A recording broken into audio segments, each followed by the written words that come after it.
आखिर कंप्लीशन क्यों जरूरी है? क्या हम वास्तु के हिसाब से भी कंप्लीशन बना सकते हैं? क्या हम लो बजट में एक अच्छा कंप्लीशन कंस्ट्रक्ट कर सकते हैं? तो आइए चलते हैं, करते हैं इस पूरे टॉपिक पर बात। आज का हमारा टॉपिक रहेगा कंस्ट्रक्शन और कंप्लीशन। तो नमस्कार साथियों, मेरा नाम दीपेश चौधरी और मैं आपका हार्दिक स्वागत करता हूं अपने यूट्यूब चैनल पर। तो साथियों, आज का हमारा विषय कंस्ट्रक्शन और कंप्लीशन को लेकर है और आज फिर से एक बार हम मयंक शर्मा जी के साथ हैं। और मयंक शर्मा जी के बारे में मैंने आपको बताया था कि एक सिविल इंजीनियर है और पिछले 10 सालों से लगातार दिल्ली एनसीआर में वर्क कर रहे हैं और पिछले साल 6 महीनों में इन्होंने यमुना में भी वर्क करना स्टार्ट किया है और 10+ कंप्लीशन बनाए हैं। तो शर्मा जी नमस्कार। नमस्कार दीपेश जी, कैसे मैं अच्छा हूँ, आप कैसे हैं सर? मैं ठीक हूँ दीपेश जी। तो सर, सबसे पहला क्वेश्चन हमारा ये है कि कंप्लीशन क्यों जरूरी है? दीपेश जी, अथॉरिटी अगर कोई एरिया डेवलप करती है तो वहां पे सारी इंफ्रास्ट्रक्चर लाती है, प्लॉटिंग्स निकालती है जी, ठीक है। जो इन्वेस्टर्स होते हैं, जो एंड यूजर्स होते हैं, वो प्लॉट लेते हैं वहाँ पे जी। अब अगर किसी इन्वेस्टर ने प्लॉट लेके वहाँ पे छोड़ दिया, उसको डेवलप नहीं कर रहे हैं, तो अथॉरिटी के लिए वो चीजें वेस्ट हो गई। बिल्कुल सिर्फ वहाँ पे सेल परचेज ही चलता रहेगा, कभी भी रेजिडेंस डेवलप नहीं होगा, लोग रिहाइश करने नहीं आएंगे, तो फिर एप्रिसिएशन नहीं बढ़ पाएगा, एप्रिसिएशन नहीं होगा, उस एरिया का डेवलपमेंट नहीं होगा। तो लोग अथॉरिटी को प्रायोरिटी देना बंद कर देंगे। इसलिए अथॉरिटी ये कहती है कि अगर कोई भी इन्वेस्टर प्रॉपर्टी इन्वेस्ट कर रहा है तो रजिस्ट्री के बाद 3 साल का उसको टाइम दिया जाता है, सेल परचेज रीसेल एनीथिंग के लिए। बट 3 साल के अंदर उसको एक मिनिमम एरिया डेवलप वहाँ पे कंस्ट्रक्शन के लिए करना होता है, जिससे वहाँ का डेवलपमेंट बढ़े, लोग आना चालू हो, रहना शुरू हो, लोगों का व्यापार बढ़े, व्यवसाय बढ़े। इसीलिए वहाँ पे उसको एक मिनिमम एरिया को डेवलप करने के लिए एक कंप्लीशन का नाम दिया गया है। मेनली हम ये कह सकते हैं कि अथॉरिटी की पेनल्टी से बचने के लिए, अथॉरिटी से पेनल्टी से बचने के लिए भी है वो कंप्लीशन जरूरी कि है। कल को आपने एक इन्वेस्टमेंट कर रखा है, आप उसको डेवलप नहीं कर रहे हैं, तो अथॉरिटी की पेनल्टी चार्जेस भी हैं। अगर पेनल्टी नहीं होगा तो लोग इन्वेस्टमेंट करके ही छोड़ देंगे, बिल्कुल छोड़ देंगे, वो वहाँ पे कोई कंस्ट्रक्शन हो गई नहीं, रिहाइश ही नहीं आएगी वहाँ पे, लोगों का उस एरिया का डेवलपमेंट ही नहीं होगा। तो इसीलिए उस पेनल्टी से बचने के लिए भी लोग एक कंप्लीशन करवाते हैं। तो क्या हम लो बजट में एक अच्छा कंप्लीशन बना सकते हैं? बिल्कुल बना सकते हैं। बेसिकली दीपेश जी देखिए, लो बजट की कोई डेफिनेशन नहीं है। एक किसी भी एंड यूजर का एक अपना बजट होता है कि उसे इतना इन्वेस्ट करना है, उसे इतना पैसा इन कंस्ट्रक्शन में इन्वेस्ट करना है।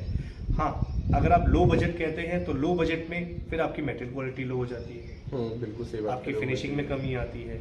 तो उसके अकॉर्डिंग जैसे जैसे आप अपग्रेड करते जाएंगे, क्वालिटी अपग्रेड करेंगे, फिनिशिंग अपग्रेड करेंगे, वैसे वैसे रेट थोड़ा सा हाई होता रहता है एज पर द मार्केट। और तो क्या आप वास्तु, मतलब देखो यहाँ पर मैक्सिमम जो वो इन्वेस्टर्स हैं, पर लेकिन कुछ फैमिली कहती है भाई हमें वास्तु के हिसाब से बनाना है। बिल्कुल। तो क्या एक कंप्लीशन में वास्तु के हिसाब से चीजें फिट हो पाएंगी? वास्तु क्या है, थोड़ा वास्तु के बारे में बताइए। देखिए दीपेश जी, मैं खुद एक शर्मा फैमिली से बिलोंग करता हूँ और हमें पता है वास्तु की वैल्यू क्या होती है। बेसिकली वास्तु आपके घर से एक नेगेटिव एनर्जी को दूर करता है और उसकी वास्तु की डेफिनेशन ये है कि उसके अलग अलग एक अपने अपने कोण हैं, जिसके अंदर वास्तु ये कहता है कि उस कोण में, जैसे एक अग्निकोण है तो अग्निकोण में अग्निकोण होना चाहिए, ईशान कोण में मंदिर होना चाहिए। बिल्कुल बिल्कुल बिल्कुल। इसी तरीके से आपकी किचन, टॉयलेट, मंदिर और रूम्स की डायरेक्शंस वो वास्तु के अंदर डिसाइड होती है। तो आपका जो मिनिमम कंप्लीशन एरिया है उसके अंदर भी हम वास्तु डिजाइन करते हैं। वास्तु डिजाइन करते हैं आप? बिल्कुल।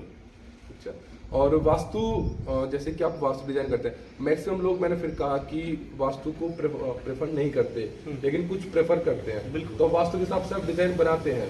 बिल्कुल, हम वास्तु के पार्टी टू पार्टी डिमांड के अकॉर्डिंग है। अगर कोई पार्टी हमसे ये कहते कि नहीं, हमें वास्तु के अकॉर्डिंग ही अपना घर का नक्शा बनवाना है, उसी तरीके से कंस्ट्रक्शन करवाना है, हम वो भी करके देते हैं। अच्छा, आप कंप्लीट मतलब वास्तु के हिसाब से, वास्तु, आर्किटेक्चर, कंप्लीशन, हम सब कंप्लीट पूरा प्रोजेक्ट करके देते हैं जैसे पार्टी की डिमांड। ठीक है। एक थोड़ा सा आप हमें ये बताइए कि आप यहाँ पर कितने तरह की कंप्लीशन कंस्ट्रक्ट कर रहे हैं? यहाँ पे हम ऑलरेडी बेसिकली 3 टाइप की कंप्लीशन कर रहे हैं। एक लो बजट कंप्लीशन जो कच्चा कंप्लीशन होता है, एक होता है मीडियम क्वालिटी का, एक होता है सुपीरियर क्वालिटी का। तो जिसमें आपका क्या है?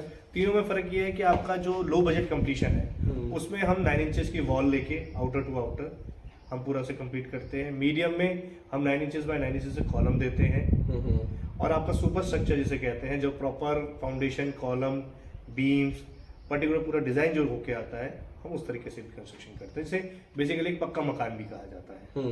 अगर आप देसी लैंग्वेज में बात करेंगे तो उसे पक्का मकान कहते हैं, टेक्निकल लैंग्वेज में बात करेंगे तो सुपर स्ट्रक्चर कहते हैं। Okay okay okay. तो अगर आप किसी को भी कंप्लीशन बनाना है 300 मीटर में, 500 मीटर में, 1000 मीटर में, 2000 मीटर में, 4000 मीटर में, तो आप मयंक शर्मा जी को कांटेक्ट कर सकते हैं। इनका नंबर नीचे डिस्क्रिप्शन में है।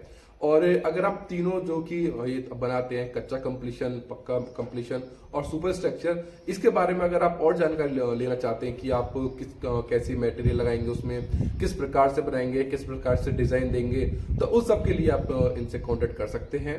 तो आज के लिए हमारी वीडियो इतनी रहेगी। ऐसी जुड़ी जानकारी के लिए आप हमारा चैनल सब्सक्राइब कर सकते हैं। नमस्कार।